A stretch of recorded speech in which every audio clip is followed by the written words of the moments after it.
بسم الله الرحمن الرحيم. صباح الفل عليكم، يوم جميل ان شاء الله عليكم وعلينا.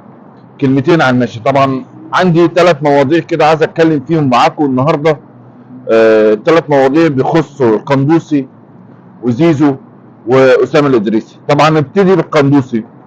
القندوسي طبعا الفتره اللي فاتت ديت بعد ما راح سيراميكا وظهر بمستوى كبير وتألق وجاب هدف في الزمالك وجاب هدفين في الاهلي. سمعنا اخبار امبارح او وصلت لنا اخبار امبارح ان اداره النادي الاهلي بتقول من المستحيل انه يرجع القندوسي بسبب تصريحاته. طب انا عايز افهم حاجه دلوقتي. هو اللاعب ده كان برضو من المشاكل اللي عاملها كولر. انا برضو بحط النقط على المدرب اللي اسمه السويسري كولر، ان هو اوكي بياخد بطولات، وزي ما قلت قبل كده اي مدرب هتجيبه مع النادي الاهلي هياخد بطولات. بس انت دلوقتي المنظومه اللي احنا بنقول الاهلي فوق الجميع. مش هقول لك ان القندوسي ما غلطش في تصريحاته، بس انت كاداره دلوقتي هل انتوا بتضحوا بالقندوسي او بتجاملوا بعض الاداريين او بعض رؤساء مجلس الاداره او الكابتن محمود الخطيب نفسه، بتعاقبوا النادي الاهلي وتعاقبوا جماهيره بانكم بتفصلوا في موضوع القندوسي ان هو القندوسي ما يرجعش للنادي الاهلي؟ طب انا عايز افهم دلوقتي، ذنب جماهير النادي الاهلي، ذنب النادي الاهلي نفسه ايه؟ انت واحد زي القندوسي دوت بيربط خط النص بالهجوم، والراجل بيلعب 1 على 1، بيروح بيلعب بظهره، بيستقبل الكوره، بيشوط. يعني انا لعيب زي دوت ليه انا اخسره؟ عشان واحد متعجرف زي الكولر؟ يعني انا شايف ان الكولر ده بني ادم متعجرف، وهو فعلا الكلام اللي وصل لي ان هو يعني تعب اداره كابتن محمود الخطيب وتعب الاداره نفسها. لا هات لي اللعيب ده، لا مش عايز اللعيب ده، لا هات لي اللعيب ده، لا مش عايز اللعيب ده. طب وبعدين اللعيبه اللي انت بتاخدها ديت وبتدفع فيها فلوس، اوكي هيروح لسيراميكا، وبعد ما هيروح لسيراميكا هيروح الزمالك حاطط عينه على القندوسي. انا مش مشكلتي ان هو يروح الزمالك، انا مش هي دي مشكلتي، بس انت ليه لعيب زي القندوسي دوت انت تخسره عشان خاطر مدرب متعجرف، مدرب بيحب وبيكره؟ اتكلمنا وقلنا الفتره دي كولر يكمل وكولر، بس لازم يبقى فيه حد فاصل في حكايه ان اللعيبه اللي بتروح من النادي الاهلي ده او اللعيبه اللي بتتحط في الثلاجه بسبب مدرب. ما ينفعش، مش هو ده النادي الاهلي. النادي الاهلي ليه قراراته. وبعدين انت واحد زي القندوسي ده دلوقتي، يعني انت شايف المستوى اللي هو بيقدمه وانت محتاجه. يعني عارف لو انت مش محتاجه هنقول مش مشكله، بس انت محتاجه. فالقندوسي فعلا طفره في مع نادي سيراميكا، وهو الفريق كله فريق سيراميكا مقدم اداء جيد جدا جدا جدا جدا جدا جدا. وان انا شايف ان هو من الفرق اللي هي شغاله على نفسها، بتقدم كوره. شفناها مع ماتش الزمالك، ال3 4 هجمات الماتش كان المفروض يخلص لنادي سيراميكا. وهي دي المشكله، ان اداره النادي الاهلي بتجامل بعض الاشخاص الموجودين في النادي الاهلي على حساب النادي الاهلي وعلى حساب جماهير النادي الاهلي. هنخش الموضوع الثاني، الموضوع زيزو. طبعا سمعنا اخبار ان الناشئين في النادي الزمالك ما بتقبضش لغايه النهارده، بقى لها 3 شهور او 4 شهور ما بتقبضش.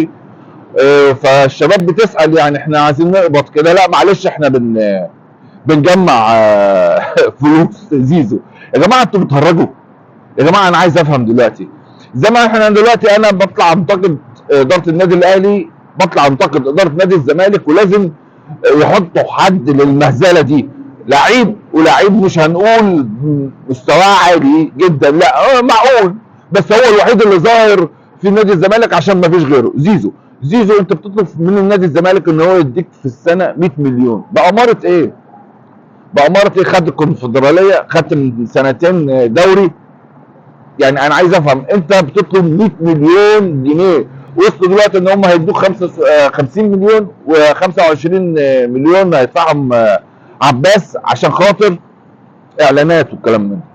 ليه انت تاخد 75 مليون؟ يا جماعه يعني القناعه كنز لا يفنى. يعني انت دلوقتي لما تاخد لك 30 40 مليون في السنه مش وحشين. ما انت عندك اللعيبه عندنا في الاهلي سقف المرتبات، حاطين سقف المرتبات، اللعيبه بتجتهد، اللعيبه بتاخد بطولات، اللعيبه بتخفق وتنجح، بتخفق وتنجح. اما انتوا في الزمالك الناس كلها عايزه زيزو، عايزه زيزو، بحيث ان زيزو دوت ان هو المنقذ، يعني هو اللي هياخد لهم البطولات، وهو اللي هينجحهم، وهو اللي هيوديهم في حته ثانيه، وهم اللي هيخليهم يلعبوا في دوري الابطال، وهم اللي هيخليهم يلعبوا في كاس العالم. انا مش فاهم يعني هي الفكره فين؟ هي الفكره دلوقتي ان النادي الاهلي بيعاقب، في ثواب وفي عقاب. نادي الزمالك ما فيهوش ثواب وعقاب. انت اديتني ايه عشان انا اديك المبلغ دوت 75 مليون؟ ليه 75 مليون بأمارة ايه؟ انا عايز افهم يعني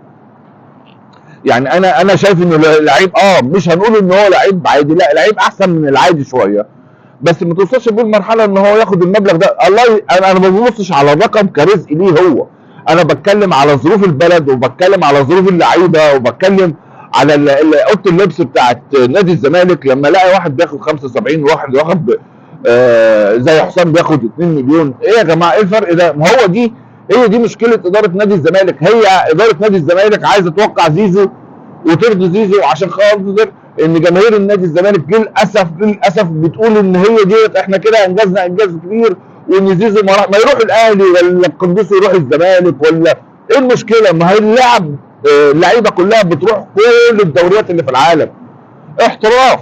احنا هنوصل لمرحله الاحتراف دي امتى؟ ما انت طول ما انت خايف ان هو يروح الاهلي، وان زيزو ممكن يروح الاهلي، ما هو زيزو لو يروح الاهلي مش هياخد المبلغ ده. وعلى فكره برضه مش مطلب جماهيري ان نادي الاهلي عايز زيزو. هي الفكره اللعيب لما هيكون فري، تعالى يا ابن الحلال هتاخد زيك زي اللعيبه اللي موجوده، ممكن توصل للكاتيجوري الرقم واحد مثلا وتاخد مبلغ معين، او نعمل لك اعلانات او الكلام ده كله، بس مش 75 مليون، مش 75 مليون خالص يعني. فهي دي مشكله اداره النادي الزمالك. مشكله اداره نادي الزمالك انها بتفرح وتقول لك احنا كده انجزنا في الظروف اللي الصعبه اللي احنا فيها، وجددنا زيزو، وعرفنا ان احنا ما يروحش النادي الاهلي. هي دي هو ده الموضوع، هو ده اللي عايز يوصل له اداره نادي الزمالك، ان هو تعتبره توقيع زيزو للزمالك دي بطوله من البطولات. طب ما وبعدين؟ فهي الفكره يا جماعه ان لازم تبقى في قرارات صارمه في نادي الزمالك، يحط سقف للعيبه، اللعيبه تكون اسعارها او الرواتب اللي بتاخدها تكون متقاربه، مش فرق 2 مليون من 75 مليون. يعني حرام. النفسيه نفسيه اللعيب نفسه او اللعيبه مع بعضها هتكون مش مظبوطه يعني. ومش هو ده الطريق اللي انت تاخد بيه بطولات، واللي انت تحقق انجازات وتاخد دوري وتلعب في دوري ابطال. انت يا دوبك بتاخد الكونفدراليه وملهاش لازمه. الكونفدراليه بتاهلك انك تلعب الانتر كونتيننتال، ولا بتاهلك ان انت تلعب كاس عالم، ولا بتاهلك لاي حاجه خالص. فالفلوس بتدفع على الفاضي يعني الاولى بيها الناشئين.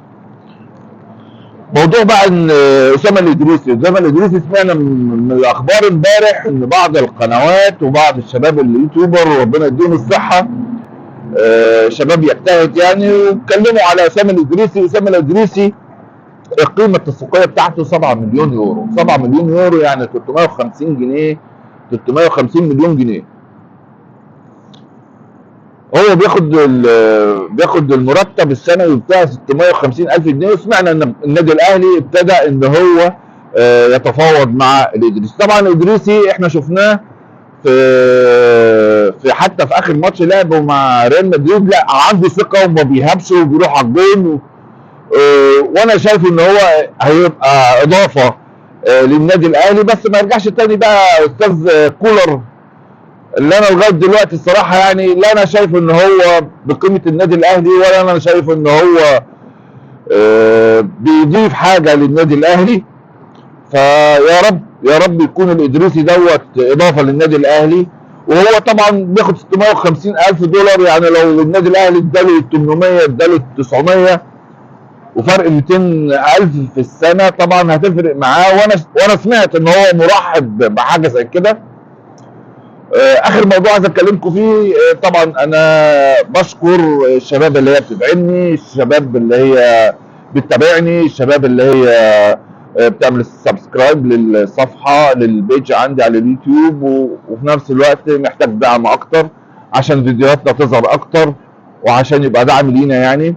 والله الموفق، واشوفكم على خير. النهارده طبعا عندنا مباراه مهمه مع بلوديد الجزائري، فان شاء الله باذن الله النهارده باذن الله يكون الحظ حالفنا ونكسب ونلعب مباراه حلوه. والسلام عليكم ورحمه الله وبركاته.